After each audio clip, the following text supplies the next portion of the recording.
are lives that pass quietly through history. And there are lives that shape the destiny of nations. The story of Ho Chi Minh belongs to the latter, a life not lived for personal comfort, but devoted entirely to the freedom of a people. It began in a small village called Kim Lien, in Nha Province, Vietnam, in the year 1890. A boy was born into a modest family and given the name Nguyen Sinh Kung. His father was a scholar, a man of strong character and deep patriotism, and his mother was known for her kindness and quiet strength. Though the family was not wealthy, they carried within them a sense of dignity and love for their homeland. From a young age, the boy observed the world around him with thoughtful eyes.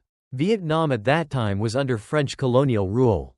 The people worked hard, yet lived in hardship. Injustice was everywhere, heavy taxes, forced labor, and a loss of dignity for an entire nation. These were not just distant ideas to the young Nguyen Sinh Kung. They were realities he saw in the lives of his neighbors, his family, and his people. As he grew older, his awareness deepened. He began to understand that his country was not free, and that something had to change. But how? Many had resisted before, yet their efforts had failed. The question lingered in his mind: what is the path to true independence? In his early 20s, he made a decision that would change not only his life, but the future of Vietnam. He left his homeland. There was no certainty, no guarantee of success, only a quiet determination. He would go out into the world, learn from it, and find a way to bring freedom back to his people. His journey was long and filled with hardship.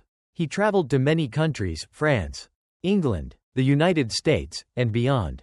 He worked humble jobs to survive, cleaning kitchens, working on ships, taking on whatever labor he could find. There were no luxuries in his life, only persistence. But wherever he went, he observed, he listened, he learned.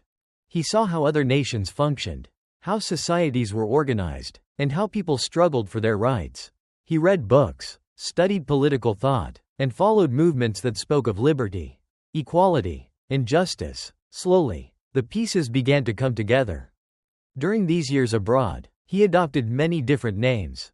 But one thing remained constant: his purpose. He did not build a life for himself in those foreign lands. He did not seek wealth, nor comfort, while others might have settled down, married, and created a personal future. He chose a different path. Ho Chi Minh never married. He dedicated his entire life to a single cause: the independence of Vietnam. His life was one of quiet sacrifice.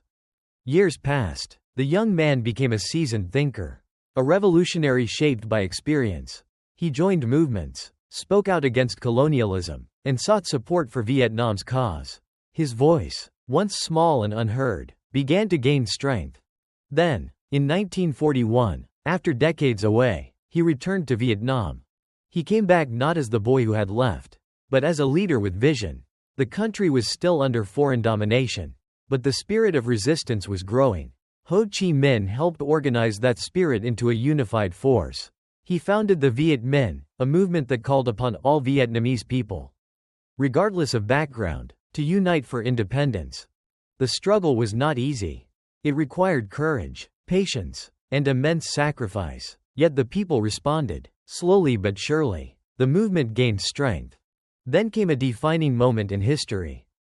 On September 2, 1945, in Ba Dinh Square in Hanoi, before a large crowd, Ho Chi Minh stood and declared the independence of Vietnam.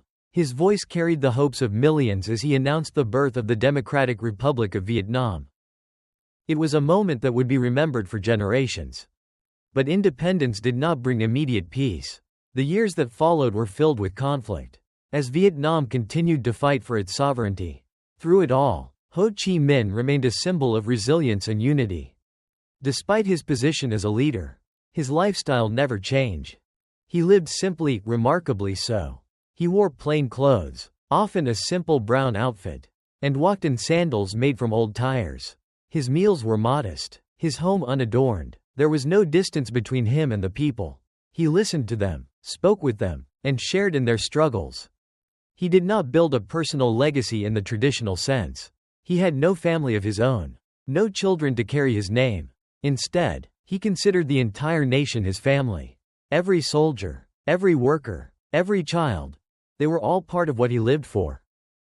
This was not an easy path. It meant loneliness at times, and a life without personal comforts. But for Ho Chi Minh, the mission was always greater than the self. As the years went on, his health began to decline, yet his spirit remained strong. Even in his final days, he continued to think about the future of Vietnam, about the generations that would come after him. In 1969, he passed away. The nation mourned deeply. It was not just the loss of a leader, but the loss of a man who had given everything he had, his time, his energy, his entire life, for the independence and dignity of his people. But though he was gone, his legacy endured. The story of Ho Chi Minh is not only about politics or revolution. It is about dedication, about the power of a single individual, driven by purpose, to influence the course of history. It is about sacrifice, not in words, but in a lifetime of choices. From a small village boy to the leader of a nation, his journey reminds us of something profound, that true greatness does not come from wealth or power, but from a life lived for others. And in that sense, Ho Chi Minh's story is not just the story of Vietnam. It is a story for the world.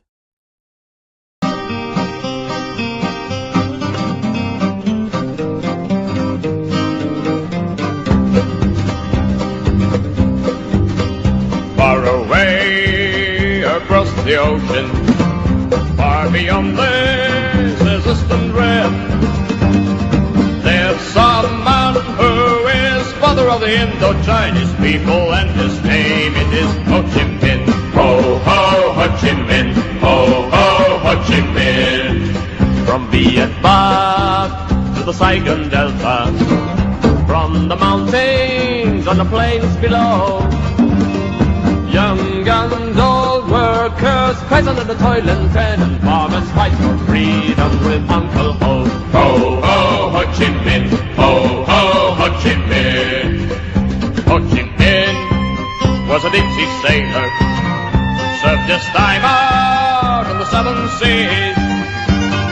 Work and hardship were part of his only education, exploitation his ABC. Ho ho Ho Chi Minh, ho ho Ho Chi Minh.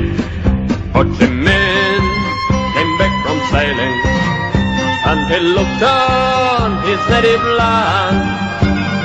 Saw the want and the hunger of the Chinese people, pouring soldiers on every hand. Ho ho Ho Chi Minh, ho ho Ho Chi Minh. Ho Chi Minh went to the mountains, and they formed a determined band. Heroes all sworn to liberate the Indo-Chinese people, drive invaders from the land. Ho ho Ho Chi Minh, ho ho Ho Chi Minh. 40 men became 100,000, and Ho Chi Minh for them temper the army of the Indo-Chinese people, freedom's army of Viet Minh. Ho ho Ho Chi Minh, ho ho Ho Chi Minh. Every soldier is a farmer. Comes the evening, he grabs his hoe. Comes the morning, he slings his rifle on his shoulder. That's the army of Uncle Ho. Ho ho Ho Chi Minh, ho ho Ho Chi Minh.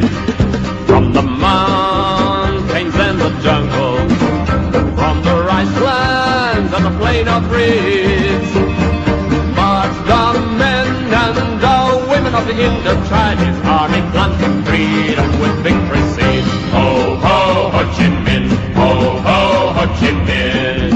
From Vietnam to the Saigon Delta,